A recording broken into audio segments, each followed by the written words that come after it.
All right, good morning, everyone. Ready to begin?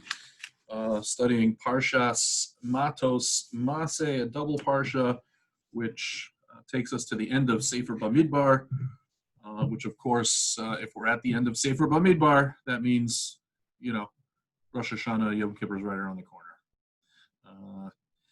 Nevertheless, again, the page number is 900 in the art scroll, page 907 if you're using the Steinsaltz Chumash like myself. Now, Parshas Matos-Maasei has a number of disparate topics, a lot like Parshas Pinchas and many other parshios for that matter. It begins with the laws of vows and oaths and Nedarim and Shavuos. And what's most interesting about this, and we're not going to spend a lot of time talking about it, but what's most interesting is how this topic is introduced. Obviously, we want to know what's it doing here. I think the two biggest issues, textually speaking, when it comes to the laws of Nedarim is why are they here at the end of Sefer Bamidbar? They seem to be kind of in a random place. And why is it introduced with Vayidaber Moshe el Rashei Hamatos Livnei Yisrael Lemor? Why this mitzvah in specific is it transmitted to the Rashei Hamatos, the heads of the staffs, the heads of the tribes, and these are questions that I know we've discussed many times in the past. I might touch upon them towards the end of the class, but I just wanted to highlight that first. Following the Nedarim, the section on Nedarim, you have the war with Midian and all of the fallout, all the issues that come up in the context of the war with Midian. You have a very detailed accounting of the spoils of war that are gained from this battle with Midian. And then we get to the story that I want to spend more time on, which is the inheritance of the 2.5 tribes, Reuven, Gad, and part of Shevet Menashe. And so for that, we turn to page 917 in the Steinsaltz and page 910 in the art scroll. Page 910 in the art scroll, 917 in the Steinsaltz. Umikne Rav Haya Livnei Reuven v'Livnei Gad Atzum Ma'od. The children of Reuven and the children of Gad had much livestock, very considerable, and they saw the land as a land of mikneh, as a land that was suitable for livestock. Before I begin, I just wanted to mention also parenthetically that I'm always careful to say part of Shevet Menashe and not half of Shevet Menashe. Because we know it wasn't really half of Shevet Menashe. It was 2 families out of I believe 8 families. So it was only a portion. It wasn't half. Now in Hebrew we say Chatzi Shevet Menashe. Chatzi could mean half, but Chatzi could also mean to take off a part. So very often you'll hear people say, "Oh, and half of Shevet Menashe." But mathematically speaking, that's not correct. It's not half of Shevet Menashe. It is part of Shevet Menashe. Which is kind of a random fact I always like to mention. Anyways, so Umikne Rav, they had much cattle, and what's interesting, several recent scholars have noticed that there's a word here that doesn't seem to stand out and yet appears many times, and that is the word mikneh. If you look at the first 4 psukim alone, you find the word mikneh a surprising number of times. Umikneh Rav Haya Livnei Reuven v'Livnei Gad Atzum Ma'od Vayiru es Eretz Yazer v'es Eretz Gilad v'Nei HaMakom Makom Mikneh. And the place was a place of mikneh. So that's the second time you see the word mikneh. Vayavo b'nei Gad b'nei Reuven vayamru al Moshe v'Elazar hagoyim v'al Nesiah Hayda Lemor.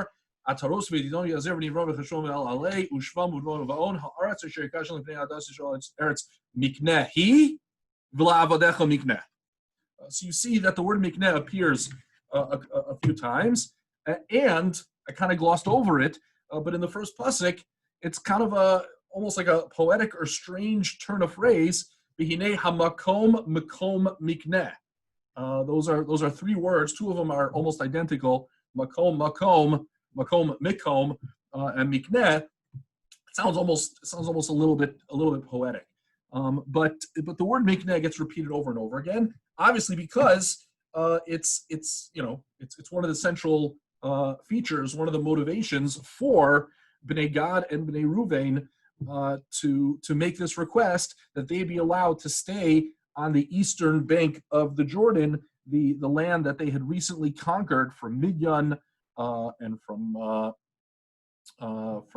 Sichon, Melech Og, and so that's you're right. So that's their motivation. The question, there is a reasonable question to be asked, and that is, do Reuven and Gad really have more cattle than the other tribes? Are they really? We do know that Reuven and Gad are sizable. They are larger to an extent than other tribes. But do they really have more cattle?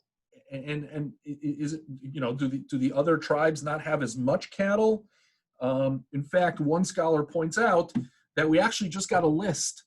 Of the spoils of war that Midian, that the Jewish people took from Midian, and there were many cattle in the list of spoils, but it doesn't necessarily say, how they divided it up.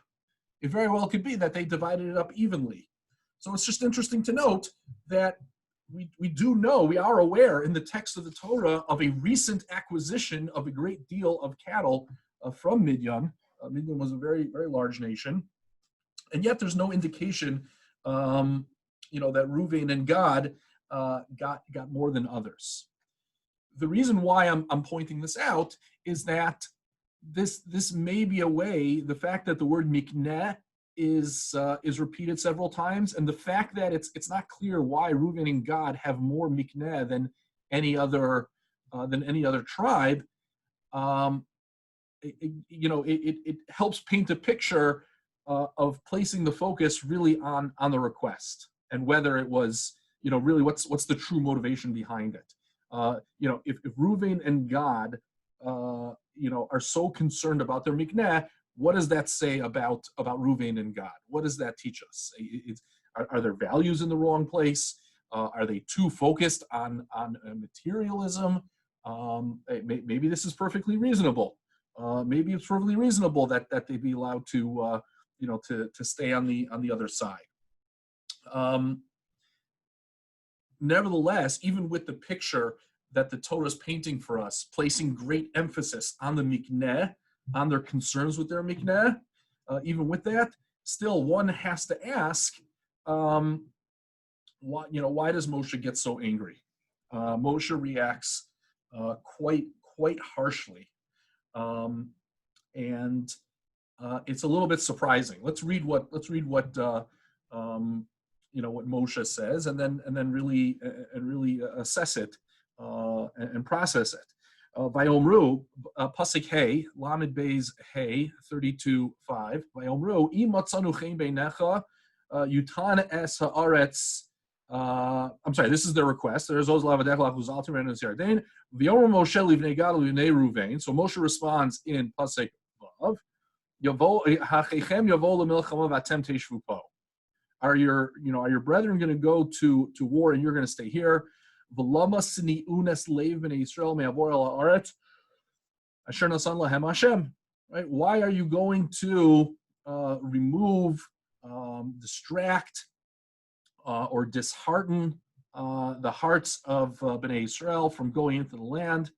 Koasu avosechem. This is what your fathers did. You're repeating the mistake of the spies, the Meraglim. And what's interesting is that Moshe doesn't just tell them you're repeating the spies of them, you're repeating the sin of the spies. He reviews for them what happened. Ve'alu ad nachal eshkol, vayiru es haaretz, vayaniu es levnei Yisrael, uviltivo el haaretz asher nasan lahem Hashem. Right? They went to Nachal Eshkol. They saw the land, and they disheartened the people. That they did not want to come to the land that Hashem had given them. And Hashem got angry, and he swore, that was the punishment. Everybody 20 years and up who left Mitzrayim, Hashem made a shvuah that they will not be able to see the land. They will not be able to enter the land, except, verse 12, except for Kalev and Yehoshua. Verse 13, Vayicharaf Hashem b'Yisrael vayini'em b'midbar 40 shana ad tom kol hadar hoseh hara b'nei Hashem. And so Hashem made them wander in the desert until that generation died out. And now watch this, because Moshe is very explicit. Moshe connects the dots in very blunt fashion. V'hinei kamtem tachas avoseichem. You have now taken the place of your fathers, specifically the wicked spies. Whatever the wicked spies did, you're doing the same thing. Hine kamtem tachas avoseichem. You have replaced them. Tarbus anoshim chatoim. A group, a brood of sinful people. Lisvos od al charon af Hashem al Yisrael ki sishuvun me'acharav yasaf od lanichov amibar v'shichatem l'chol hamazeh. Right, that you're returning from him, you're turning away, and you want to stay here in the desert, and you are going to you're going to cause destruction to the Jewish people. Now, what always captures me about what Moshe says is that Moshe's going down a certain road.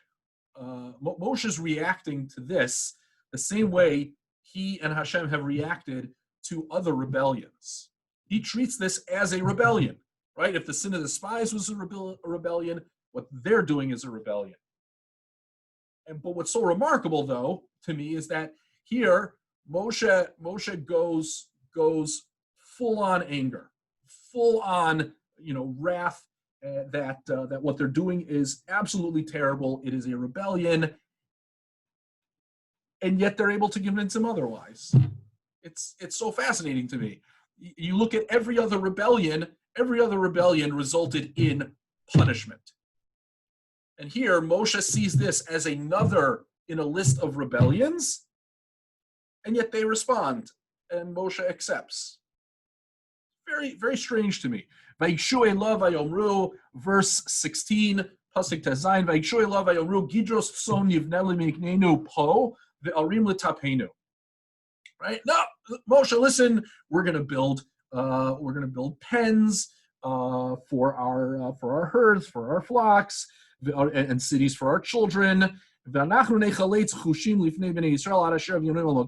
going to go armed, and we're going to go first.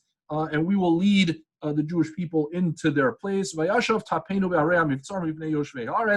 we will place our children in fortified, protected cities. We will not return to our homes until everybody is back in their allotted portion, their inheritance.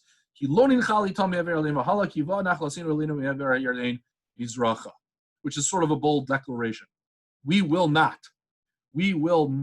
take possession of the land on the other side of the Jordan, because our Nachala has come to us here. And Moshe responds, Moshe accepts their argument.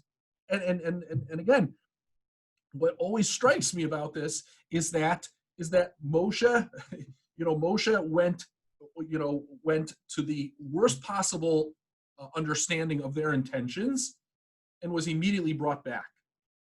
Moshe treats this like Korach, like Chetam Araglim, like Mei Meriva. Moshe treats this like any other rebellion. He's super angry, and then they're able to bring him back, right? And then all of a sudden, Moshe accepts their. What did they say that changed Moshe's mind. Pashut Pshat, it's the fact that they're willing to go in and fight, and that Moshe's concern of Ruvain and Gad's request disheartening the Jewish people and causing them to lose faith and not go into the land of Israel. That accusation of Moshe, that was allayed by their comments. But something something just doesn't sit with me, because at the end of the day, Moshe sees this very black and white. You're either coming with us or you're not, and yet he's able to accept a compromise in which he didn't consult Hashem. Hashem was not consulted in this. Moshe makes this deal together with Reuven and Gad all on his own, apparently.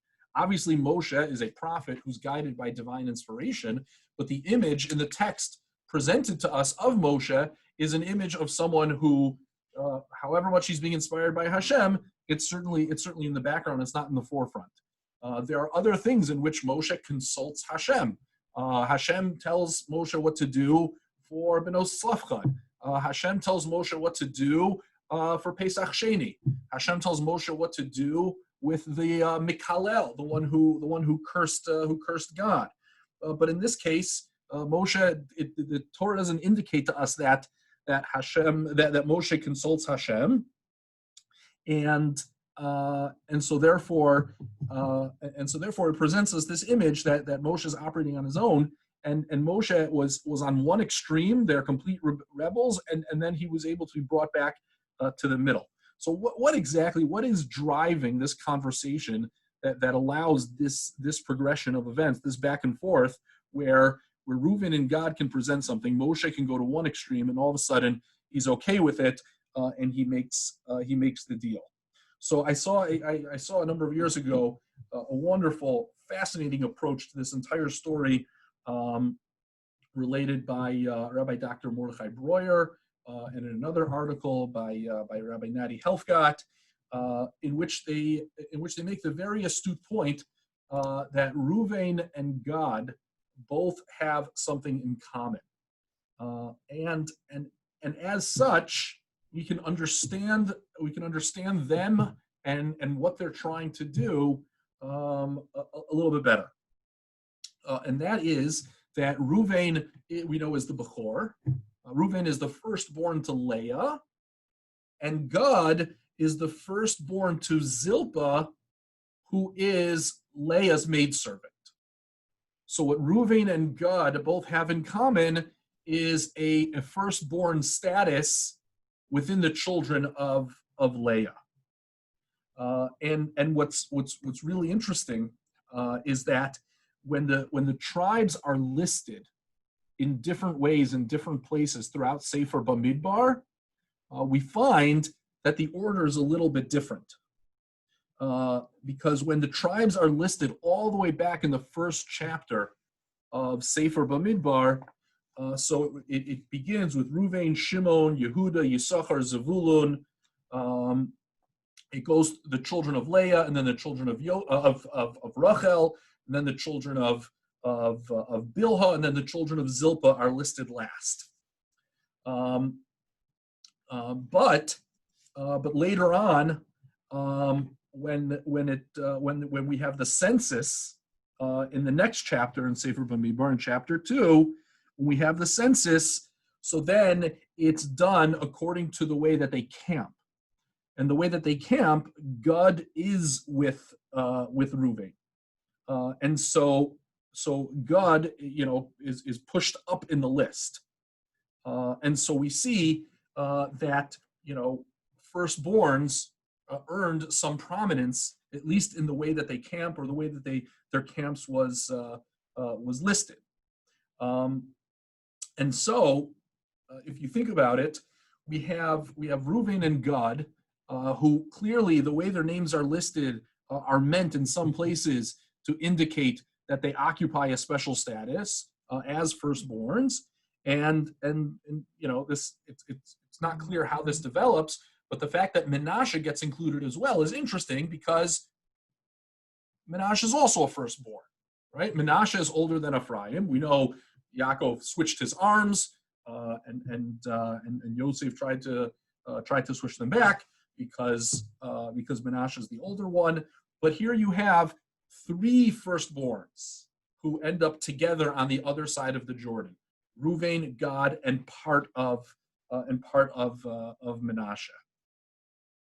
So one could speculate, or one could suggest, I would say, is that perhaps there is some tension with regards to who occupies leadership positions, and that perhaps Moshe senses, within Reuven and God's request, perhaps some element of wanting to be more independent, wanting to separate off, or wanting to be more in control of their own destiny because they are firstborns. And not only that, but they are firstborns who were passed over, as it were. We know that we have earlier in Sefer Bamidbar, we have an exchange that occurs between the Bechorim and the Leviim, and that in the view of Chazal, the Bechorim were the ones who were supposed to play more of a leadership role in a spiritual context amongst the Jewish people, serving in the Mishkan, and at the Chet HaEgel, they were replaced by the tribe of Levi, and so because of that, the special status of Bechor was lost to an extent to others. And so based on that, one could suggest that part of the tension here is these sons, these firstborn sons of Leah, who felt a certain kinship among each other, and their sense of competition with the sons of Rachel.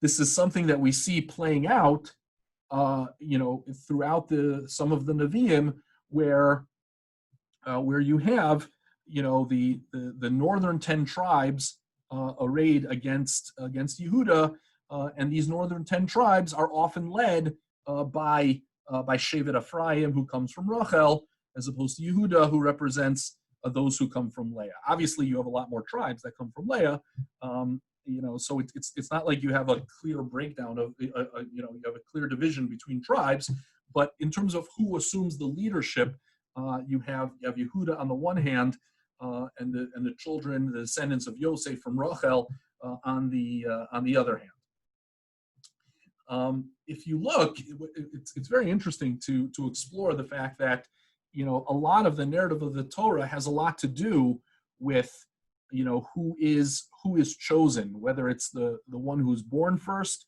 or the one who is more worthy. If you look at how it plays out between Yishmael and Yitzchak, and Esav and Yaakov, and Yosef and his brothers, we find very often that it's not always, it's usually the younger that overcomes the older. Yishmael was older, but Yitzchak was chosen. Esav came out first, but Yaakov is the one who is chosen, which is meant to convey this sense that anyone can earn their station in life, and it doesn't necessarily have to do with birth order. Obviously, that's not an absolute rule. There are certain things in Jewish thought, in halacha, with regards to being the firstborn. It's definitely good to be the firstborn in some ways, but you do have this concept where you have these many different characters where the younger one surpasses the older one. It comes to a head, of course, with Moshe. Moshe is chosen over Aaron, but they are able to demonstrate, they're able to overcome or avoid any problems with that by supporting each other and working together. Whatever conflict or strife there was between brothers throughout the Torah until the time of Moshe and Aaron, it stops by Moshe and Aaron when they are able to coexist and collaborate and work together. What's more interesting, though, and this is really fascinating, is if you look back at Sefer Bereshis, and you look at how the different stories play out, there's a couple different stories that actually, you have a break between people over cattle, over possessions. You have somewhat with Cain and Hevel, and the fact that they bring offerings, and Hevel's is accepted and Cain's is not. But you see it more clearly with Lot separating from Abraham and Esav separating from Yaakov. And what I mean by that is we know back in Sefer Bereshis, we're not going to turn back there because I don't want to get bogged down.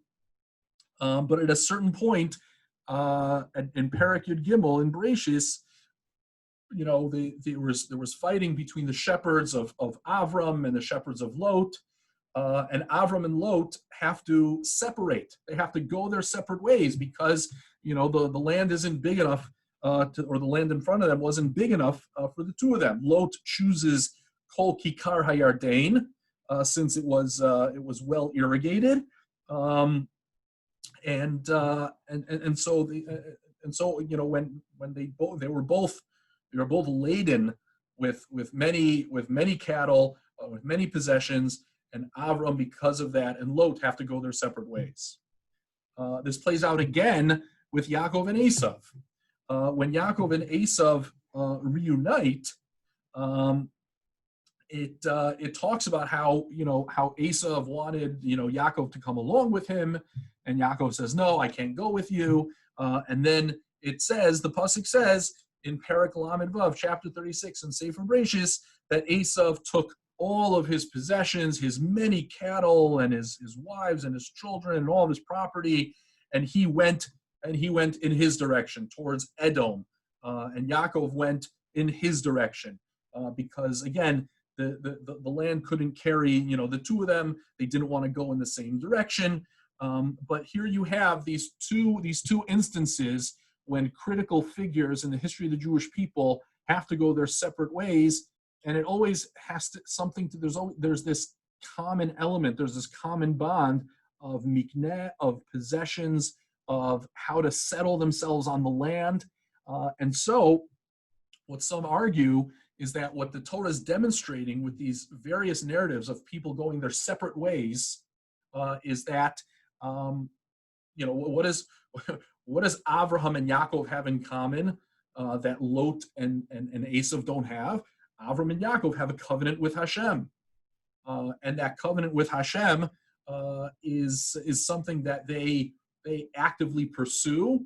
It's something that they are raised into, but they look to actualize. And Lot is the guy who doesn't become part of the covenant, and Esav is the guy who doesn't become part of the covenant. And so basically what you have in these two stories in Bereshis of these people separating over having many possessions and land and where they live is that really what it means deep down in its core is this idea of who's part of the bris, who's part of the covenant, and who isn't. Avram is, Lot isn't. Yaakov is, Esav isn't. And so perhaps with those two mikneh episodes in mind from Sefer Bereshis, perhaps that's what's driving the anxiety that Moshe feels over the decision of Reuven and Gad to say, we have a lot of mikneh, we're going to go in a different direction. Perhaps this signals or could signal or could lead to leaving the bris, leaving the covenant, as it were. I don't want to overly psychologize the concept, but oftentimes we feel anxious about something, but we're not sure exactly what it is. It's something in our subconscious. It's something that we can't put our finger on. And one could say here, not in a psychological way, but in a narrative way, that Moshe Rabbeinu, even though he doesn't articulate this, what's driving the anxiety, what's driving the harsh response is the significance of going different, people going their separate ways over a situation like this. We've been to that movie before. We've been to that movie with Avram and Lot. We've been to that movie with Yaakov and Esav. And now Moshe is worried that it's playing out again. It's a brilliant, brilliant insight, a brilliant connection between earlier stories and this story. And at least for me, it helps me to understand why Moshe Rabbeinu, treats this like a rebellion, why Moshe Rabbeinu treats this like the Meraglim, because it has these elements of leaving the bris, and why he is able to be talked down from his extreme reaction. He's able to be talked down from his extreme reaction is because what Reuven and Gad essentially demonstrate is, no, we are not leaving the bris. We are not leaving the covenant. We genuinely feel that we could benefit from this land, but we are going to help conquer the land of Israel. We are going to make sure that everyone is settled in their nachala.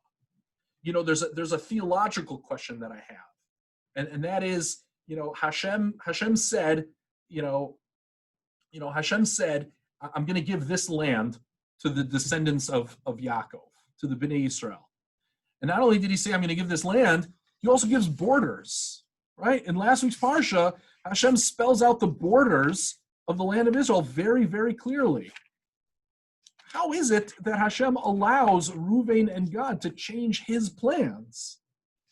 His plans. He had blueprints. He got permits from the city to stake this area as these are the borders of the land of Israel. They're spelled out very clearly, and all of a sudden, Reuven and Gad say, change of plans. I'm a little bothered by the fact that Hashem can spell out the borders of the land of Israel, and Reuven and Gad can say, okay, we're going to go over there.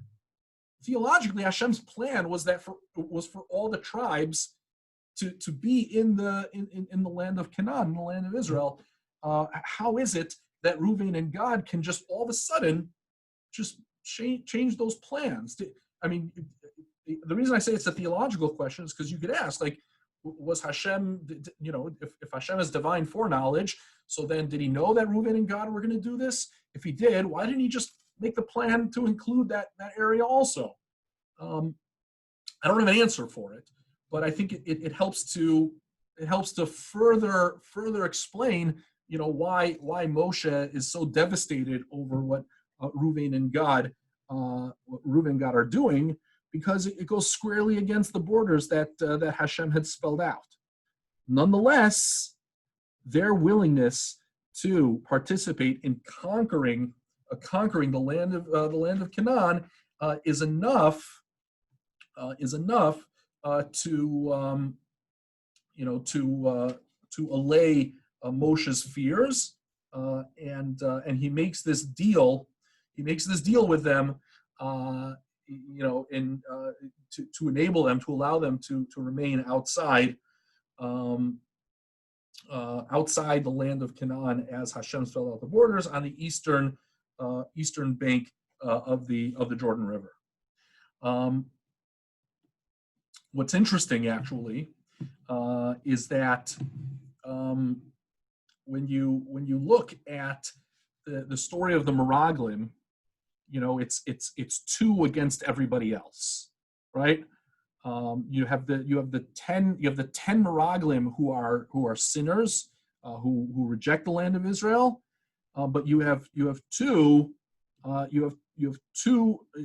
tribes that are good. You have two spies, right? Yoshua and Kalev. Kalev comes from the tribe of Yehuda, and Yoshua comes from the tribe of Ephraim. And so you see that it breaks down between leadership groups, right? You have Yehuda and Ephraim over here with the Meraglim, those two, Yoshua and Kalev, and you have Reuven and Gad and everybody else over there on the other side. Here it's a reversal. You have Reuven and Gad now, who seem to be the two outliers, and then the other 10 tribes, which just it's interesting to see how that parallels the story of the Meraglim. Perhaps that also triggered Moshe Rabbeinu in his reaction. You had 10 verses 2, and you're having 10 verses 2 again. The last thing I wanted to mention, at least about this story, is that there's a whole episode in Sefer Yehoshua, Perek Chav Beis. We're not going to go through it. We're not going to go through the verses, but there's a whole episode in Sefer Yehoshua in which Reuven and Gad and part of Shevet Menashe are ready to go back to the eastern bank of the Jordan after fulfilling their promise. And there's a whole ceremony in which Yehoshua says, "You guys fulfilled your promise. You helped us conquer the land of Canaan, and now you can go back to the eastern bank of the Jordan." On their way, they build a mizbeach, right? Reuven, Gad, and part of Menashe. On their way back, they build a mizbeach, and the rest of the tribes get very nervous. This is also very triggering for them. They're concerned that they're now establishing their own religion. And the reason why this is fascinating is because if we take the approach that the concern was that they are opting out of the bris, as it were, that they're not going to be part of the covenant, that they're repeating the actions of Lot and Esav. So the fact that there was a spiritual dimension, that they feared that the fact that they built a mizbeach meant that they were going off on their own in a religious, in a spiritual way. So we see, so that backs up, that reinforces this idea that it was a spiritual concern. It wasn't just that they were going to dishearten the Jewish people, but rather it's really more about the bris, more about the covenant than anything else. And so I think what's so interesting is having, knowing that Moshe's anxiety, Moshe's fear was based on whether they were opting out of the covenant. Moshe responds with a new covenant. Moshe responds with a very, for anybody who has ever worked on a contract, anybody who's an attorney or knows an attorney who works on contracts, so that contracts have to be very careful. They have to be worded exactly the way they're supposed to. Supposed to cover all, supposed to be able to cover all scenarios.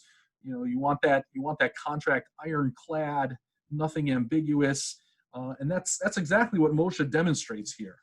What Moshe demonstrates is a very formal contract, a very real covenant, and it's reiterated and spelled out in great detail. If you look with me at Pasuk Chaf, verse 20, Vayomer Aleichem Moshe.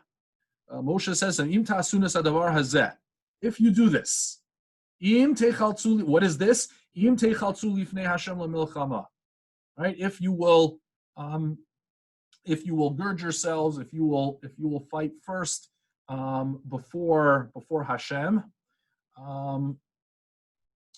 Ve'avar lachem kol chalutz esei yardin lifnei Hashem ad harisho esayva mipanav, and you go over the Jordan, you cross over until everyone's settled. V'nich b'shaharetz lifnei Hashem v'achar tashuvu v'yisem nikiyim meHashem u'miyisrael. Then you will be clean from Hashem and Israel. And what that means, clean, it means absolved. It means that you have made due on your promise, and you have fulfilled your word, and you no longer have any obligation. The Haisa haaretz hazos lachem la'achuzah lifnei Hashem. And this land will be an achuzah. An achuzah, that's the same language that's used for the land of Israel.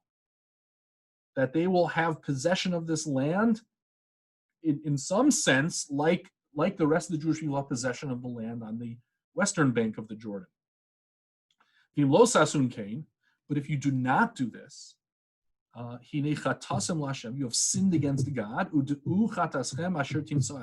should know the sin that will befall you. It will find you. So Moshe lays out both sides. If you fulfill, if you don't fulfill, and then he lays out what exactly they're supposed to do. Everything that comes out of your mouth, you have to do. You have to fulfill. So they respond, we will do as you command. Right? They could have stopped there, but no, they spelled it out in detail.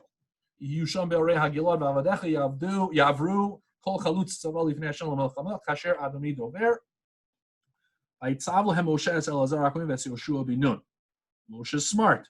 Moshe knows he's not going to live forever. Moshe knows he's not going into the land of Israel. And so he turns to Elazar HaKohen and Yoshua bin Nun, his successors. That's Rashi Avos HaMatos Ivnei Yisrael. And the Rashi Avos HaMatos, remember Moshe Aleichem, Im Yavru b'nei Gad b'nei Ruvain Yitchem, Es HaYarden, Kol Chalutz L'Milchama, Lifnei Hashem Nichvu Sha'aretz Lifneichem, U'nesatem L'hem Es Eretz Agila L'Achuzah. If they do this, this is what you will give them. And it goes on to explain in detail the names of the places and who gets what. Now, what's so interesting to me about this is, again, my observation that I started with is that this is a contract, this is a deal, this is a covenant, and it's just interesting that that's how Moshe responds in very covenantal form, right? We call the Torah a covenant. The Torah is a bris. And because the Torah is a bris, it says, Im b'chukosai telechu, right? If you walk, if you follow the mitzvos, I will give you these rewards. V'im lo sishma'u, but if you do not listen, then you will get these punishments, right? We have the tochacha in Parshas b'chukosai and Parshas kisavo. The Torah is a bris, the Torah is a covenant, and so Hashem spells out both sides. If you fulfill the Torah, X. If you do not fulfill the Torah, Y. Moshe does the same thing. Moshe makes a covenant. If you fulfill the covenant, then you can get this land. And if you don't, you will be sinners and you won't. So again, Moshe is afraid they're going to opt out of the covenant. They say they're not. And so Moshe makes a separate covenant specifically with their obligations. But what really catches my attention is verse 28. Pasuk Chaf Ches. Because if you look carefully at Pasuk Chaf Ches, you see something very interesting. And that is on page 914 in the Art Scroll, 921 in the Steinsaltz. Vayitzav lehem Moshe es Elazar HaKohen es Yoshua bin Nun ves Rashi Avos HaMatos Livnei Yisrael. Also the Rashi Avos HaMatos. All the heads of the tribes. We are in Parshas Matos because the Nedarim were also given to Rashi Hamatos. And so perhaps the reason why Nedarim is given specifically to the Rashi Hamatos, something we don't find for other mitzvos, the heads of the tribes, perhaps the reason is it's setting the stage, it's foreshadowing the fact that there's going to be a big promise. And the people who are going to have to guarantee that promise is the entire leadership class. Because this is also a story about leadership and who gets to be a leader. And that underlying tension of Ruvain and Gad being Bechorim, but there are being other leaders. The fact that this is conveyed specifically to the Rashi Hamatos teaches us that leadership isn't just about birth order. Leadership is about the position that you occupy and the responsibilities that you have. And so, in an issue where leadership was really one of the core underlying issues, right? This was Ruvain and Gad. Moshe turns to the entire leadership class and says, you guys have to make sure. You have to make sure that everyone's on board. And so the Parsha begins, it's almost foreshadows of giving the Parsha of Nedarim to the Rashi Hamatos, because this isn't a neder formally, but this is a covenant that is akin to a neder or a shavua. And so it makes sense, or it's poignant that the laws of Nedarim and Shavuos are given before this covenant, and they're given to the Rashi Hamatos before this covenant, which is made in the presence of the Rashi Hamatos. So I think that that really provides a very fascinating link between the Parsha of Nedarim given to the Rashi Hamatos and this Parsha of Ruvain and Gad, a Parsha which an episode which, as I've spelled out, touches upon on leadership and who is part of the covenant and demonstrating that you are part of the covenant and who is going to be responsible. Who's going to be responsible to make sure that everyone does what they're supposed to do? It is the leadership class. It is the Rashi Hamatos that appear also at the beginning of Parshas Matos. All right. Thank you all so much for joining me today. I hope you have a great week. Take care. Stay safe and healthy. Bye-bye, everybody.